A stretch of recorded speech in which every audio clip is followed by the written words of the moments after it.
Hey team, I'm still standing in Prosser, feeling like a doofus, making videos for you. This is something that you probably won't need very often, but it occasionally comes into play when we're doing things like Greek God and Goddess or really theatrical things where they want to use the Leprechaun lighting console and they want colorful lights or flashing lights or whatever the case may be. And you don't necessarily want to cast the light onto the curtain. So how do I get the curtain out of the way so I'm looking at a white wall and I can really see the lights really nicely? I can go ahead and move the curtain. So if I'm standing on the stage facing the house, I'm gonna go ahead and turn stage left.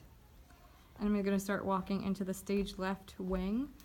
You'll recognize this wing if you know how to turn the fluorescents on and off.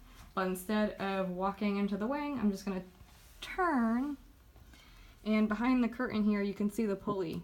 So this is what is gonna move these thick stage curtains and reveal the white behind, which you can't quite see because I didn't turn my light on, I guess, but this is how we live now.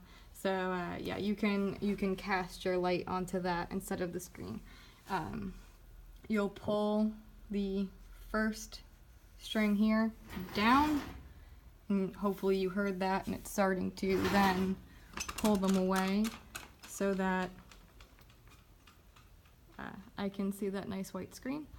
And pulling down on the back will put the curtain back into place.